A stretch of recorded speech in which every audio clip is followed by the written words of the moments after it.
Living in a free country at last. As 2013 arrives for 92-year-old Rita, so too does the knowledge that East Timor is now standing on its own 2 feet. She was born under Portuguese rule. She lost both her son and her husband in the war against Indonesian occupation, and for over a decade she has lived under several United Nations peacekeeping missions. Rita is among around half of East Timor's population of 1.1 million that live below the poverty line. She says she's received no direct aid from the departing UN, but is still grateful for what the international community has done for her country. I'm sad that all the foreigners are leaving, even if I never received any help from them.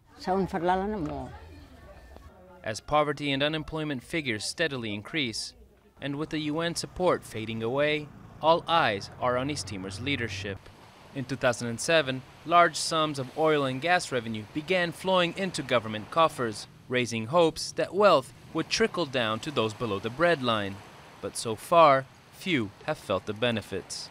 When you look at the amount of money that the government spent in the last 5 years, which is over $4 billion, you wonder why the poverty has increased. The malnutrition, chronic malnutrition also has increased. The government has promised development policies will be fully implemented, but they're also sounding a realistic note about their powers to reverse decades of misery. We cannot say that we are going to solve this problem, the problem of poverty, 100%, but we can reduce. We are very optimistic.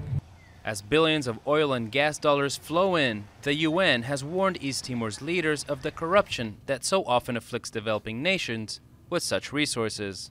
It also insists that diversifying the economy is the only way to ensure its long-term success. No country can, in the long term, rely exclusively on money that comes in from, in this case, oil and gas.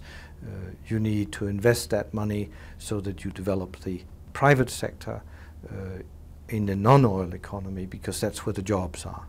But achieving that goal seems a long way off. More than 70% of people here rely on agriculture, but poor investment in the sector has crippled farmers. When I don't earn anything from farming, I have to work as a porter. East Timor is the youngest and one of the poorest countries in Asia. Since it gained formal independence in 2002, it has relied on other countries for humanitarian development. But with almost 3,000 foreign aid workers now gone, the need for a dynamic and stable economy couldn't be higher.